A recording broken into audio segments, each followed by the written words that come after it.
In this bonus episode of Diabetes Connections, we've got an Ask Me Anything panel with two incredible advocates who live with type 1.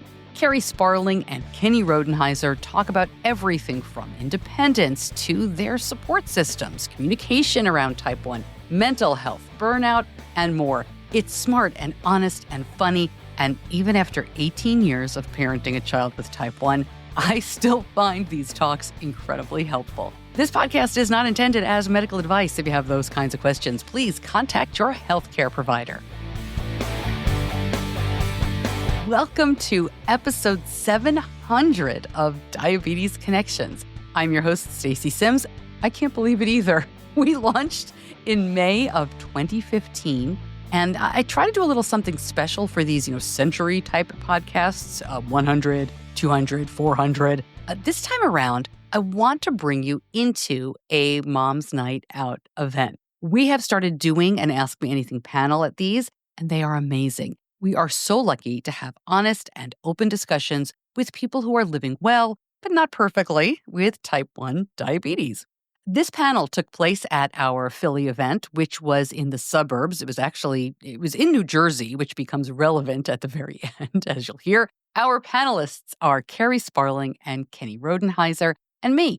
Kerri is an author, speaker, and longtime diabetes advocate, diagnosed at age 7. Kenny is a certified diabetes care and education specialist who was diagnosed just before he turned 13. I am the mom of a young adult with type 1. My 20-year-old son was diagnosed just before he turned 2. And that's really all the setup you need for this panel. You may be very familiar with Kerri and Kenny. I've talked to them on the podcast many times. I will be happy to link that up, and I urge you to listen and learn more. I will link up Kerri's Substack. She is an incredible writer. She wrote the blog 6 Until Me for many years, which she then turned into a book. Both of these folks have young kids. They are very, very busy, and I very much appreciate that they were able to join us at this event. Quick note, we didn't record the questions that the moms asked. We did have a mic issue there, but I'm going to pop back in, and I will ask the questions. You need those so that everything makes sense. I think as you hear it, it'll be just fine. Here is the Ask Me Anything panel from Mom's Night Out, Philadelphia. All right. How are you guys doing this morning? How are you? I'm great. Let me actually start by continuing the conversation we just had about lows. Kerri, can I ask you to start by talking about the question I gave to Kenny about that feeling of lows? Like we talked about a little bit of guilt. How do you deal with that now? The guilt of lows? Well, the guilt of numbers, like guilt and like the emotion of numbers, I guess. I have no emotional attachment to, I don't know if you can tell I'm lying. I'm not sure if sarcasm translates. I think it's so unfair that the data points that we're supposed to view as data points, and we talk about this all the time in the community, but not often out loud to one another like this, that you're not supposed to look at a blood sugar and look at it as good or bad. There shouldn't be emotions tied to a data point. And that's what we are told, and that's what our brains know we should be thinking about these things. But my heart doesn't always respond that way. And that's where the pull comes in, because I'm not sure how to not view a low sometimes as a failure. I also feel like it's weird that sometimes lows are discussed in a way that makes it seem like, oh, you poor thing. But if you, God forbid, say that you're high, people are like, what did you do? And I feel like that's really unfair because the highs happen for me more often than the lows. And I hate that that's supposed to be this judgment on that side of the equation too. A high doesn't mean that I did something wrong, just as a low doesn't mean I did something wrong. It just means I have diabetes. Like, yeah, right. What do you think, Kenny? I think he's just Kenny for this panel. Okay. Oh, yeah. Maybe, and that's up to you, though. I don't want to assume. You're just Ken? No, I think my job is pancreas. My job is diabetes. I think judgment is just the best word to use for that, because whether it's other people judging us or us judging ourselves, we look at that number and judge. And we shouldn't. We know that. We logically know that. But I look down and see like 180 double arrow up and I'm like, ugh. But I shouldn't get that way over a number. Something I think was illustrative for me years ago, before CGM, there was a whole discussion of how do you make sure your child will actually test their blood sugar? How will they do a finger stick? Because when they're more independent in middle school and high school and they're doing it, not that anyone would ever do this, but some kids would put like the test fluid on the strip and then put the thing in and they'd get a perfect blood sugar all the time. Did you ever do that? No. Okay. All right. So yes. So we would have these discussions about, no number is good or bad. They're just numbers. But then you had to back it up by not reacting Because if you're doing a blood sugar check every 2 hours or every 4 hours, which is how we used to do it, and 337 would come up, you'd have to react as calmly as if it said 110. And it was a really interesting exercise that most of us failed, but we tried really hard. And at one point, my mom was watching Benny. He was about 7 or 8. And every number she would be like, oh, or, oh, she would really react. And he finally took me aside and he's like, Mom, you have to tell Grandma to calm down. I can't check my blood sugar in front of her anymore. And my mother didn't even know she was doing it. And she did calm down, but they know, they recognize it. Do you want to start off with any questions? I could ask these 2 questions till the cows come home. So does anybody have anything they want to get started on? Yeah.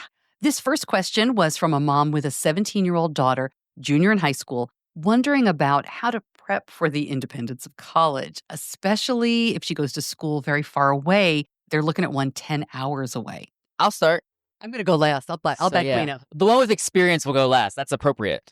I think you're doing the right thing to start, right? Like starting the autonomy now as a junior, getting that practice in, that trial and error that we talked about before in a safe space.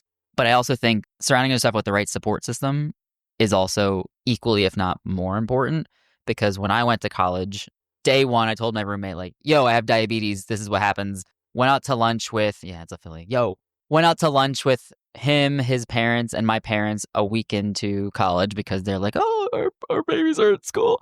He reminded me to check my blood sugar at the table. And my parents behind the scenes were like, yes, he's a winner. But like we put the work in, or I put the work in to educate my new support system that would be right there with me so that if I get sick or if something happens, he knows the most important things to look out for and the most urgent things to look out for. Not to continue to talk about lows, but like that was the biggest point of our conversation.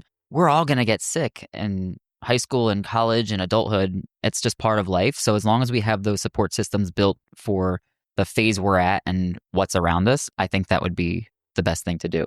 I'm not sure how to answer this because I feel like it's so case specific and so kid and parent specific.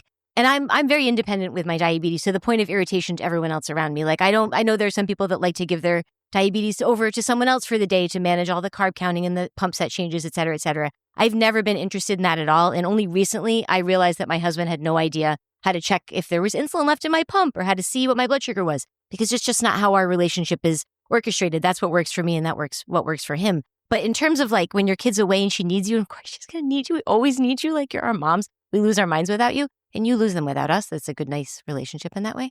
I think it was my mom in particular telling me that I had to just take care of business, right? So like when I went to college, I got pneumonia. I went to the emergency room. I got the chest x-ray. I got the antibiotics or whatever it was that was needed at the time. And I went home and back to my dorm and I told my Mom, I got pneumonia. I went to the emergency room. And she was probably thinking, oh my God, my little baby has this and whatever. But I also know she was thinking she got done. She knew what she needed to do. She knew how to take care of business and she just went and did it. So like there wasn't a codependency in a way that was unhealthy. It was more like there's like a Candyland path.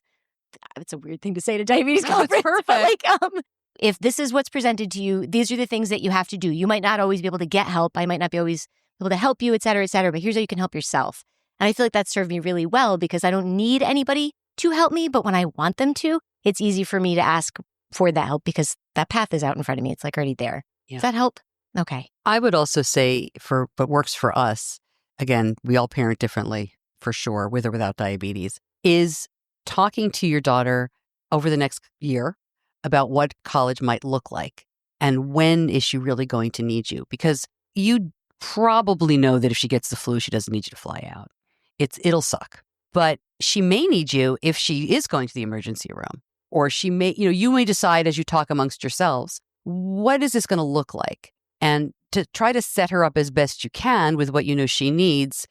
Everybody sends their kids to school with like first aid kit and Dayquil and, all that stuff. But it's really nice to have so they don't have to go running out. But I think that having that support system on campus, it's going to surprise you because my daughter, who doesn't have diabetes, I don't remember exactly what happened, but they thought she might have a blood clot in her leg. So, of course, they sent her to the emergency room. One of her friends went and sat with her all night in the emergency room. And I was like, wow, she was in New Orleans, 11 hours away from us. And I really wanted to go, but she was fine. There was nothing wrong. But she had friends and people. And so they do need that. And you already addressed this, telling roommates, talking about it, being open about diabetes. Not necessarily like I'm going to need help, but just here's what my life is like is very helpful. And I do commend you for thinking ahead. We had the Benny's senior year of high school. It was always our goal that he would be 100% independent. We would not follow. Again, that's a decision every family makes on their own. And it worked really well for us because you identify, I don't want to call them weak spots. That sounds so ridiculous. But you identify like, oh, he might need some shoring up here. I might, more importantly, learning opportunities. And I'll tell you what, it was mostly me. He is great. It was mostly me going, this is horrible. And I have to learn how to deal with this. And it was much easier to deal with it when I knew he was in my town and in my house than far away. So that was mostly for me, which surprised me. This next question was for Kerri and Kenny, asking, who is their support system now? Who is checking on them? This mom wanted to know what the communication looks like for an adult with type 1. First off, don't address me as an adult, please. Ride with it? No. Like, you're an adult. No, bona fide adult. Like, yes, adult. You have little humans of your own. Yeah. Why do I have that? Like, it shouldn't be allowed. We all know, like, I have two personalities. Like, it shouldn't have... Whatever. So I'll start since I already answered this question, and just so that everyone else can hear. I have the relationship with my wife where she actively follows me. She doesn't care what my blood sugar is during the day. Like, she cares, but she just knows that I'm on top of it. I am one who is not an adult and sleeps through all of his alarms. I have like the 8 alarms in the morning to wake me up. So my hypo alarms when I'm traveling, my wife is more kind of anxious about and will call and text me and in some instances call security to bang on my door because I'm not answering the phone. And I'm forever grateful for that, right? Like, that's the support system that we built together. I mentioned, like I told my roommate in college, I am proud to say that in the time that I was there, the Kappa Sigma fraternity all knew that low blood sugar meant we needed to have some kind of juice. Like, I educated literally everybody that I came in contact with in case something was to happen. So just making sure, like, nitty gritty is just safety for those who are around you but not closest to you. The ones closest for me, I make sure they are more invested and know. But that's just how our relationship works. And I know you don't hand off diabetes. We tried that. It didn't work because she was like, wait, I have to count carbs? Like, how do I do that? I'm like, yeah, I know. It's hard. It sucks. Like, it lasted half a day. She could do it. She's willing to do it. But it just, I also wasn't ready to give it up. Yeah, no, I'm a total control freak. And I think it's a me thing, not a diabetes thing. But so I have a husband, I have a 14-year-old daughter and an 8-year-old son and a 74-year-old mother. And so that's the hierarchy. My husband follows my CGM, but it was only after a real in-depth conversation about when not to talk to me about it, which was most of the time. And that's respectful because he and I have a very good back and forth communication about everything. But if he were to ever dare to ask me why I was 250, we would get divorced. And we both know that. And that's not because we're bad people, but like, no, that's not a thing. But if I'm 50, please help me as quickly as you can. So like it was, and that goes for when I'm traveling. I'm away now. I travel quite a bit. He does not react to alarms unless they're low, and he will call hotel security if that's the case. But if we're in the same house, don't look at it. I sometimes have to ask him to update the Follow app, just to make sure it's because it's just not on his radar because it's always on mine. My daughter knows how to give glucagon. We have Baqsimi at the house because sticking something up mom's nose is a lot more palatable to my children than sticking a needle into any part of her body. We don't, because that would be like my 8-year-old son would be like, yeah, in the butt, but like, no.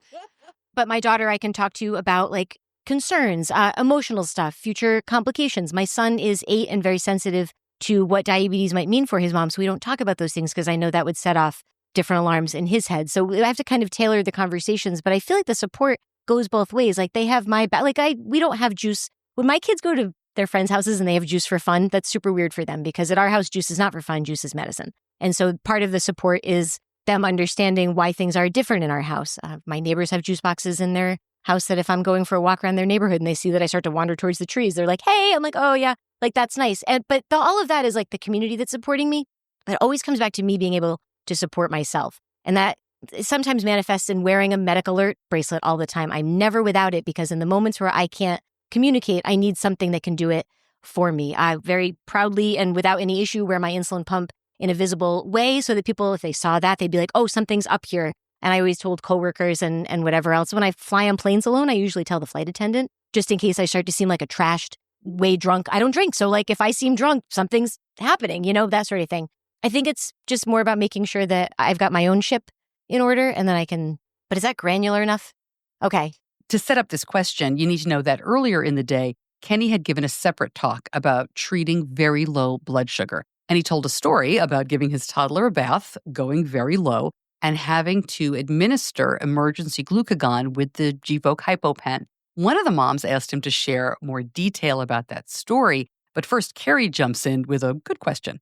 Is she always in the bathtub when you take Gvoke? Or is that a... Honey, I'm low. Get in the bathtub. Yeah. She's like, okay. It's like a hurricane preparation. Like, get the tub. I keep her updated along the way of yeah, I'm going low. I'm going to treat it. And I do a finger stick. I'm like, I did a finger stick. I told you guys, I was 30 something. I didn't believe it. And I was like, I'm going to do another one. Just kind of audibly telling her the cues along the way and be like, oh no, this is serious. I'm going to inject glucagon. And just kind of going along with that. That's the fun stuff. She's from the tub. She's like, she's like, yeah, cool. I'll check on you in a minute. I do that with my husband too. If I'm tanking in the house, I'll be like, hey, I'm 50 and I'm dropping. He's like, okay. I'm like, hey, I'm 30 and I'm still dropping. He's like, all right, let's sit down. And I usually say, no, I don't need to sit down. And that's where, but yeah, I definitely keep him almost like I'm announcing the weather. Oh, it's getting cold. I'm getting low. But to say all that stuff out loud is helpful because I have a tendency to look very, very lucid when I'm super duper low, which is hard for my family to discern what's going on when mom seems like she's got it together when I don't. Then you talk. Yeah. This next question, what do you do about lows in public, especially around people you don't know? And what about on an airplane? Oh, you get to know them. You have to make a friend really fast. I've made friends with airport people. I travel a ton and I've had that situation a couple of times. And if I know that it could potentially step out of my sphere of control, I let the person next to me and the flight attendant know for sure. It's really, I think it's hard for a lot of kids to think about doing what they're talking about, right? They are mortified. They do not want extra attention. And as parents, listen, it's hard for me to talk about this because my kids are so outgoing. My son is extremely confident. He would do exactly that. I need help. He tells everybody. He wouldn't feel that he was causing extra problems. He would just say, I need something. But if your child is much more reluctant or shy, one of the things that has worked in my local group is we talk about your kid has to be young enough to do this, play acting a little bit. And this started because we had a substitute teacher in one of the schools who didn't really understand what was going on and the child didn't want to speak up. So then we would do this thing where it's okay, I'm the sub. What are you going to tell me? And talk it through. And making your child understand that you have their back. You may not be in the room, but you'll stand up for them later or whatever they need to hear, and kind of going through that stuff. And it can really help them.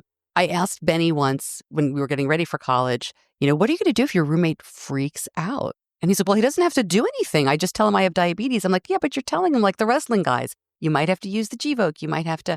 And he thought about it for a second. He's like, well, I would ask for a different roommate because they're not a very nice person if they don't want to help me. And I was like, well, and he goes, no, hear me out. He's like, what if I fell out of my bunk and I broke my leg? Are they not going to help me and call 911? He's like, it's the same thing. So that's a person that is not a good person who won't help me. And I'm going to ask for roommate change. And I'm like, okay, that's how you would handle it. Fine. But helping them think those situations through, I think can be very helpful to them, especially if they are shy, because they need to ask for help. They need to raise their hand and call attention. Yeah. Great follow-up question here. We were asked, when do you start those conversations about speaking up? Now, I started the conversations with Benny. I actually started them in preschool because when the year before he went to kindergarten, we live in North Carolina. We do not have full-time school nurses. So the staff at school is responsible, which gave me a heart attack. I was so nervous. He'd been at this amazing daycare.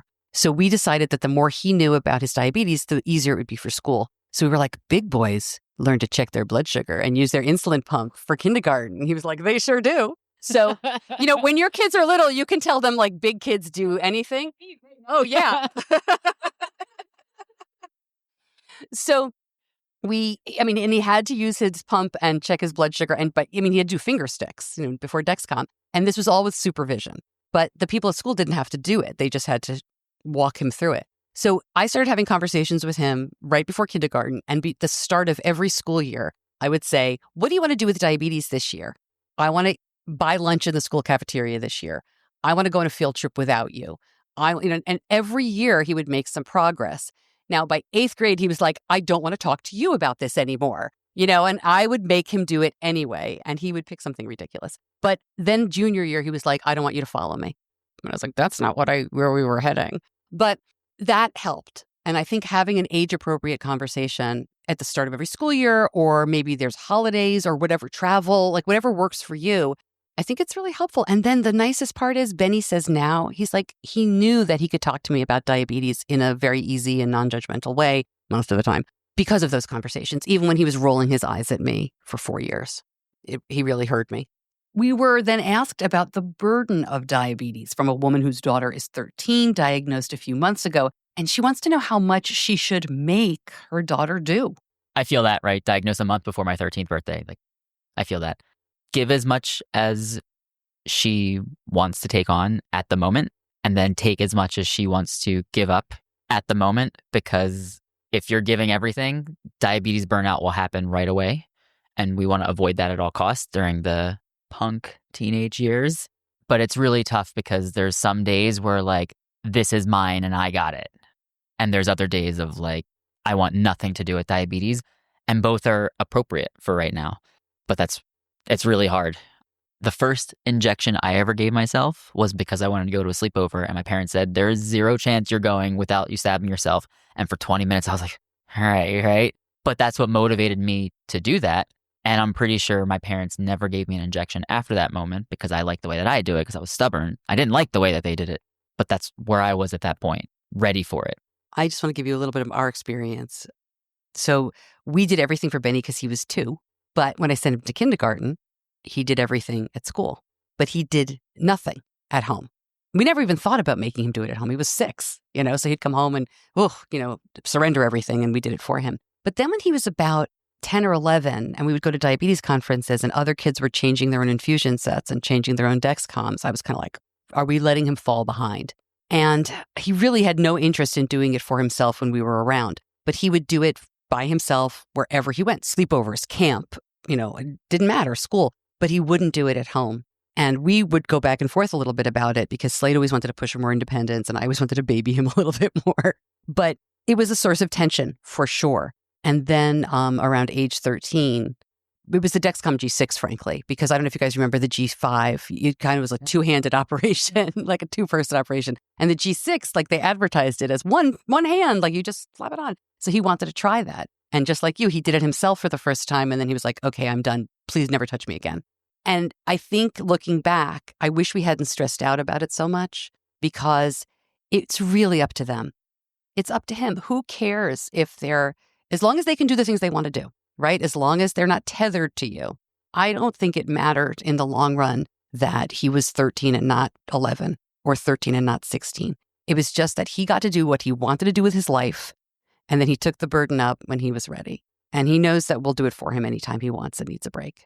Something I want to add is that what I keep hearing people talking about or mentioning when they talk about independence is about changing their pump sites, putting on their CGMs, counting their carbs. Those are the mechanics of diabetes. That's not the root of what gets the heaviest with diabetes. If you're going through your first set of holidays, it's not going to be how many carbs are in the cake or the pie or whatever it is. It's going to be, I have to think about how many carbs are in this pie. Where can I put this emotion that I'm feeling? And that's where you, I think, as a parent, have to be open to receiving the emotion. You don't have to change the infusion set or the Dexcom, but you have to be ready to volley back and forth your feelings about this stuff. Because I think that is, because I was diagnosed at a time when CGMs, no one was changing my CGM. People were rolling NPH bottles together to mix the insulin. I am old. My diabetes is old. But the emotional part is the same thing all the way through, regardless of diagnosis. And so the independence that I think you want to give your kids is the independence and the confidence to talk about how diabetes makes them feel, to get in and dirty on that emotional side. Because when you don't do that, the mechanics of diabetes,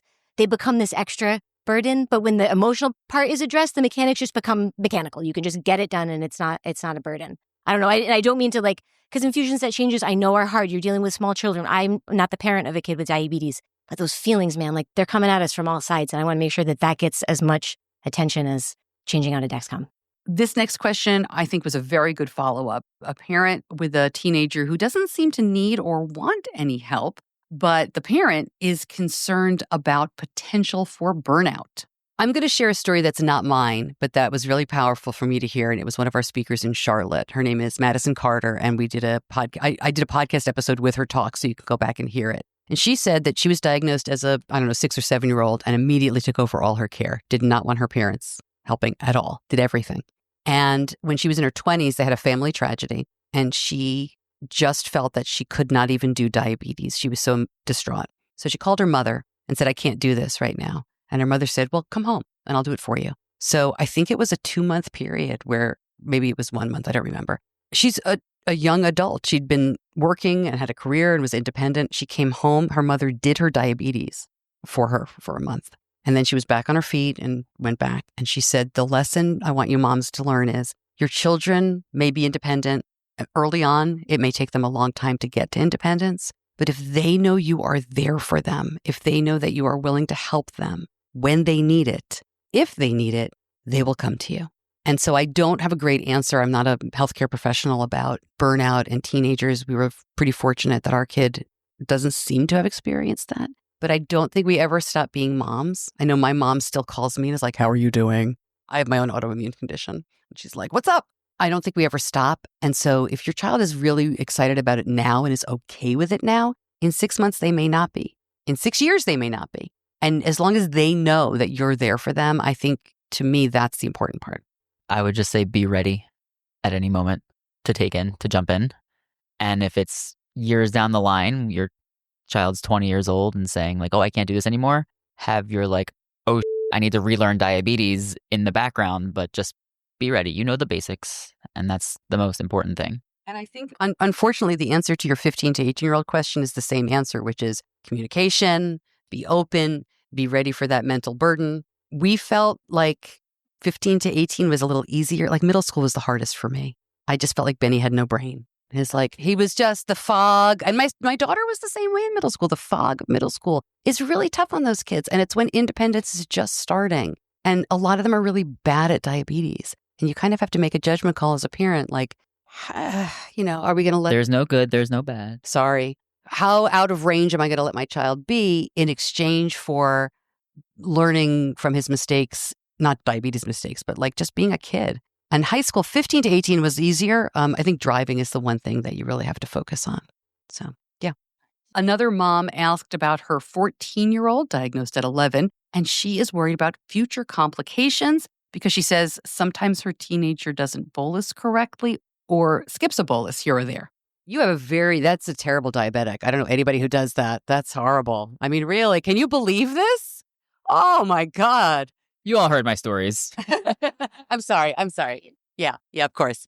Before my 15-year-old going to the conference self that changed, I would actually run outside intentionally so I could come inside and eat like a handful of grapes. Like I would run myself low with exercise so I could have a snack. Not healthy, as we just talked about, hypoglycemia. But there are times you just forget, right? Whether it's intentional or it's not intentional. When you're a preteen, a teenager, a young adult, apparently a real adult right now, like there are just times where you forget and then you get the notification that you're 250 double arrows up and you're like, I messed up. 1 incident, 2 incidents, multiple incidents of hyperglycemia does not cause long-term complications. And just remember that, okay? This is a phase, this is a season, this is an era, and we'll be able to get past that, but just keep having those conversations as not judgmental, but just as, hey, let's learn from this. It's okay that you want to eat more, but let's just figure out. Sometimes I didn't want to take the insulin for the amount of food that I was eating because I didn't want to admit to myself that I was eating that much food. And people who talk about life with type 1 diabetes, especially as a young woman when I was growing up with it, it is a disordered eating sort of mentality because food becomes not just sustenance. It gets super weird. And so I would not want to take the right amount. And I feel like I wish that someone asked this last night, what do you wish your parents had done? I wish we as a group had talked about food less with the guilt factor applied to it and come at it with a more like logical approach. Like if you want to eat the entire bag of potato chips, because you're going to anyway, please dose for it. Don't feel guilty about eating the potato chips. Let that go. But like take the 4 units that's required instead of the 2 because you're like, no, I'm only going to eat half, but we know we're going to eat the whole thing. So having a discussion about what you're actually eating and not tying the guilt to the food would be really, really helpful. Like I remember my mom used to hide, those EL fudge cookies, the little elves. She would buy them and then hide them in her closet behind her shoes, the box that I knew where they were. And I would go eat sleeves of them and not dose for them because I didn't want to disappoint my mom by letting her know I ate her cookie stash, or maybe it was my cookie stash. I'm not really sure. But I needed to take the insulin anyway. Like not taking the insulin doesn't make the action go away. So I would hit the nail right with the food because that is, I think, the problem. I don't want to be confessing what I actually ate. People do that all the time, even when they're 45 yesterday. One thing I like to talk about, and it's helped me a lot because my son does that all the time. He did that. It was really a big problem in middle school, especially before we got an AID system, which really does help a lot with that. But, he still is an irregular boluser. I don't know what else to call it. But all right, I don't know. This might be an unpopular thing to say. I like looking at the scientific literature. And if you haven't seen the EDIC study or the diabetes, help me out, DCCT? Yeah, Diabetes Complications Control Trial. Thank you. DCCT and the EDIC trial. So the DCCT trial was finished in the 1990s, and I'll try to be short here because we're running out of time. It was finished in the 1990s, and it really showed for the first time that if you could control blood sugar, if you could get it in a certain range, you could decrease the chance of complications from diabetes. Before that, they thought, too bad, so sad, you have diabetes.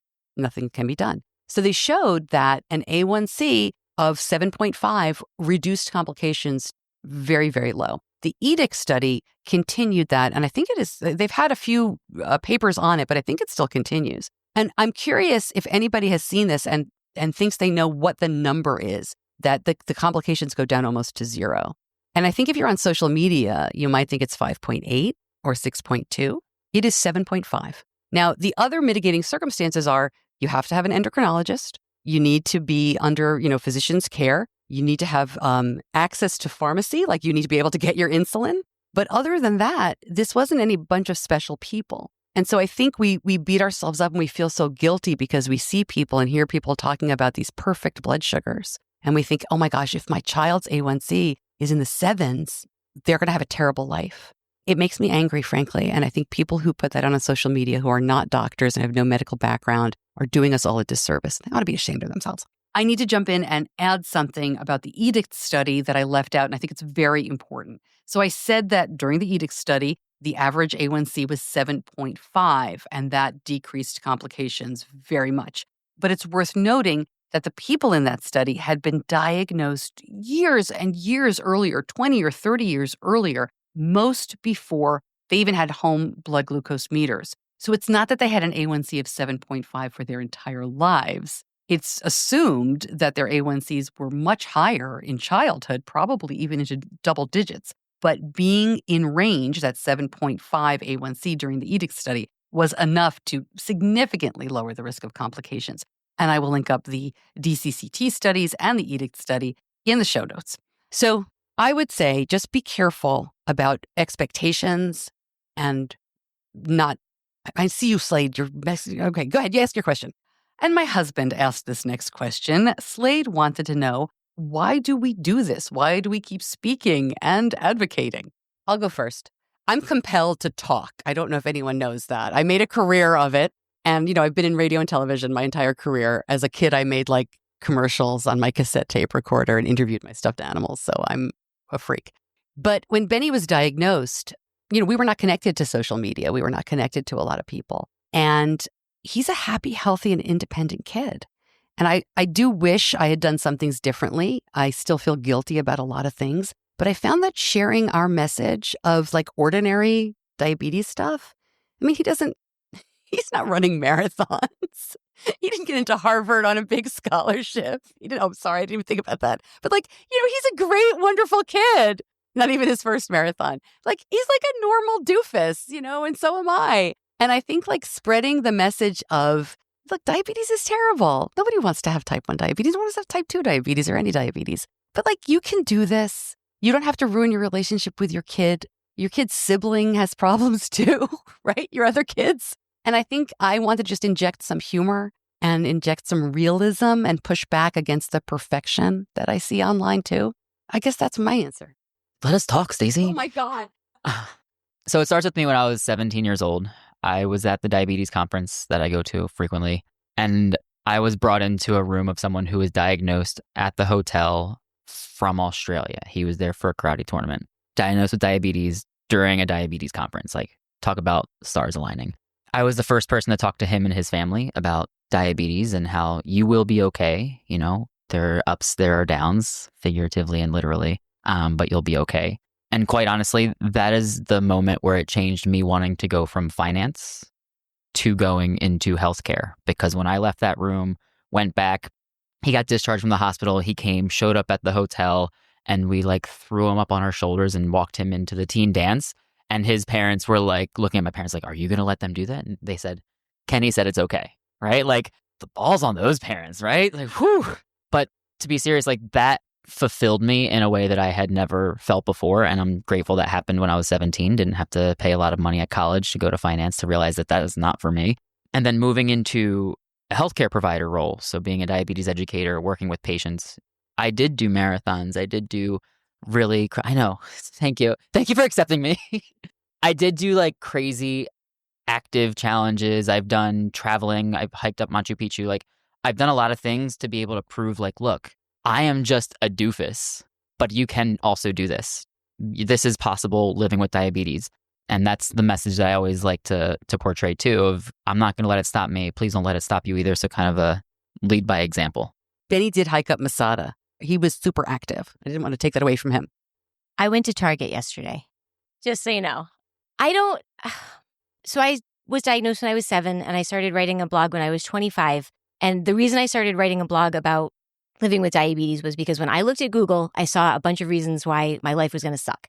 And I found that to be the worst Google search return ever. It was all complications and sad things and stuff about my kidneys and stuff about my eyeballs. And I just found it really distressing. So I wanted to tell my small, basic story, no marathons, enough doofusry though, I think, but like just the normal stuff because I wanted to find other people who were doing normal things. And part of what drove me to want to find those people was because diabetes is very invisible. You might see my pump tubing hanging out and I can hear people's alarms going off. But like, this is not a disease that you can look at somebody and go, you have type 1 diabetes, I'm for sure, because I can see blah, blah, blah. It's just something that we carry and we disclose at different intervals when we feel like it's necessary. I can smell synthetic insulin from a mile away.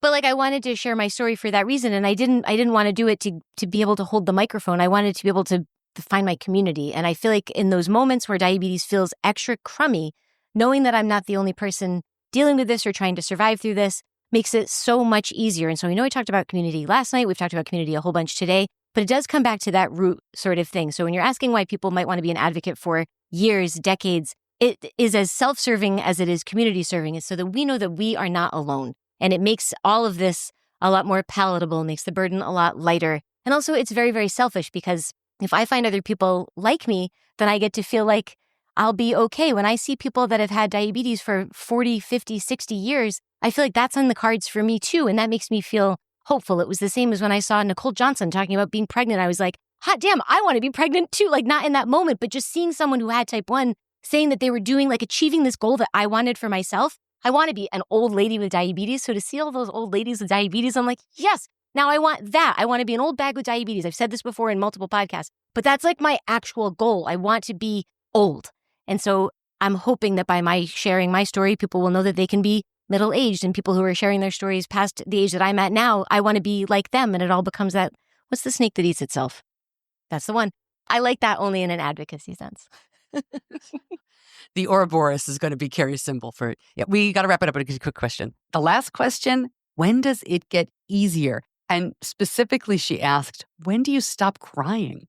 I'm still crying about Benny's diagnosis 18 years later. That's why we have tissues in the bag. It's really hard. We had a very scary week. We weren't sure what was going on with him. And so when we found out he had type 1 diabetes and we knew somebody else with it, who was like a happy, healthy kid, it was almost a relief because I had gone to a very bad place of what I thought was wrong with my son. But it was devastating. And I cried so much over, a lot of times in the shower and you're hiding from him. And, and I cried when he went to camp and I cried when he went to college and and I'm crying here in this room now. I think that, and I'll be very open. A few years ago, I started seeing a therapist when my daughter went to college. It kind of felt weird. I'm like, who am I? What's going on with me? My daughter's in college now. And I was surprised, and it's so silly to be surprised how much we talk about diabetes. I am still seeing that therapist. It's 5 years later. It's one of the best things I've ever done to myself. I wish it was part of my healthcare plan. But we need help. We need help as moms and parents of these kids. This is a really hard diagnosis. That's not really what you asked, but I would encourage you all to, mental health from peers. If you can find a therapist, it's really good. I think the only thing I'd say is I'm really glad that my fear and worry, I'll rephrase it. I think one of the best gifts we can give our children with or without diabetes is not letting our fear and worry stop them from doing what they want to do. You have to find ways to keep it safe. You have to prepare more. You have to do more. But I'm really proud of myself. I wanted to barf every day that kid was in Israel for a month. It was horrible. I was so worried. But he did it, and it was a huge turning point in his life. So I didn't mean to talk too much, but that's what I do. But it sucks. It's really hard. But I think the only way to overreact for a diagnosis is to let it, in the long run, paralyze you and your family. In the short term, I don't know. Anything goes in this first couple of weeks because you're freaking out. I'm going to double down on the mental health support, right? Like this country, this healthcare system really needs to prioritize mental health, especially with diabetes, when you have to think about it day in and day out as the person, as the caregiver, as the sibling. Like this is something that affects the whole family, the whole community around you. So just doubling down mental health. As far as my mom, we'll fast forward to when I was 14 years old getting trained on my first insulin pump. Back in the day, they used to be able to train in your house. So they came to my house to train. The trainer had to take my mom out of the house and tell her in the driveway, "You need to calm down." And my mom came back in like... My mom's from Colombia, born and raised in Colombia. If you don't know the heritage and just, how we act down there. She wears her heart and emotions on her sleeve and does not shy from it at all. So like she'll cry as I'm giving an injection still to this day sometimes, which is okay. Love her dearly. But I think just the affect that I saw when getting trained for my first insulin pump was hilarious. And I loved it. They do laugh at us all the time. Ugh. I don't think there's enough attention paid to the grief of a diagnosis and people. And I love when there are stories of achievement that are told and aspirational things and inspirational things. But that's not where my hope lives. I don't live in that sort of thing. I feel like it's very appropriate to grieve something. If you're diagnosed with a chronic illness, if your child is diagnosed with a chronic illness, that is for life by definition. And so you have to take a minute to give yourself some grace, I think, to grieve what is not going to be for you and your child. You can simultaneously celebrate the life that you'll have after diagnosis, but I think it's really reasonable and frankly quite odd if you don't grieve it a little bit. And to have strong emotions about this sort of stuff is very human. This is a very human experience, and it puts a spotlight on vulnerability in a way that can make people very uncomfortable, but not us. I don't know, I want to speak for anybody else, but I like when people put it out there. I like when people are willing to be very forthcoming with the fact that this is a painful thing and something that they need to talk about the sorrow of, because I feel like a lot of times, especially if we're dealing with children, you get a lot of "you can do this, you can do anything," and I don't think that's true, while I also firmly believe that life can be gorgeous even with this, despite this, because of it, like all these different prepositions. But acknowledging that grief and sitting with it, I think is a really good thing. It can bring you some peace just to be like, yeah, it is all right to feel weird about this, and then kind of grow forward from that. So I'm really glad that you asked that, and thanks for being vulnerable. And it also brings me, as I wrap it up, to a challenge I want to give you all. Getting you all together is hard. You're busy. You've got lots of stuff with your kids. I'm so excited that so many of you were able to stay the night. I hope some people got some sleep. But I would challenge you in the weeks and maybe even months to come to meet up again. Just go to like Panera, have a cup of coffee, or Starbucks, or whatever you people do in New Jersey. I don't know. You can't pump your own gas, so you got to do something. I figured, I was like, what the went to Wawa, couldn't get out of the car. You're welcome. I'm like, do we tip him? What do we do? So is it the whole state? Yeah, it's illegal. So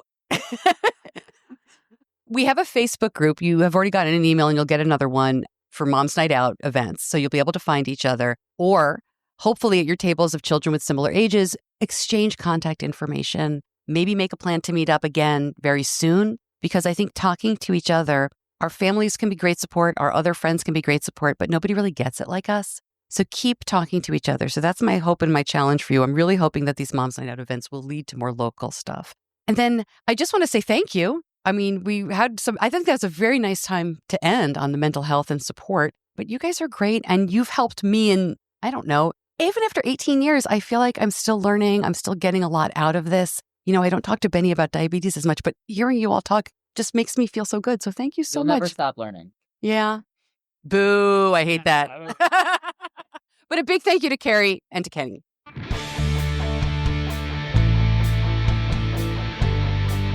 I really do hope that the moms who attend these events continue to get together. And I posted earlier this month that the Philly group really is doing just that. They have created a group. They are meeting up in person. They are going to Breakthrough T1D events. They're getting the kids together. That's the goal of Mom's Night Out. We don't want to just parachute into a city and then leave and not have anybody see each other ever again. We do things at these events to try to make connections. You heard me there. we try to bring moms of similar aged kids together so they can trade contact information and make play groups. And when women with type 1 come, we try to get them together as well. So I left all that in so you can hear kind of more of what goes on at Mom's Night Out. And as this episode is live, we are kicking off Mom's Night Out Cleveland. Next up is Minneapolis. That's September. Phoenix is in October. All of the information at diabetes-connections.com, and then click on the Mom's Night Out link. We are already working on where to go in 2026. So get your group together. Hit us up. We love taking suggestions. I have heard from moms in a couple of specific cities that I think there was a coordinated effort. And that's great because the more interest, the more likely we are going to come to your town. I can't thank Kerri and Kenny enough. I am so lucky to call them friends. I could listen to them talk all day. Every time I hear that panel, I'll be honest with you. Hey, if you listen this long, I'm going to be very honest with you. I wish I had talked less. They are just amazing. And again, 18 years later, I'm still learning. I'm not talking to Benny as much about diabetes, but I still need it. I still need to hear from adults with type 1 and other moms to help guide me through every stage. Thank you so much for 700 episodes of Diabetes Connections. When I started this show, that's not what I thought would happen. I really didn't have any long-term goals. I thought I would do this, kind of see where it led me. Thought we'd have some interesting conversations. Certainly did not expect to be doing this as long as I hosted a radio show in Charlotte. I hosted Charlotte's Morning News for a decade. I can't say I thought I'd be podcasting for that long, but we are showing no signs of stopping. And I'm going to be doing a lot more with that 10-year anniversary when it actually happens in May. But right now, 700 episodes. I really appreciate you. Thank you so much to my editor, John Buchanan from Audio Editing Solutions. And thank you so much for listening. I'm Stacey Sims. I'll see you back here soon. Until then, be kind to yourself.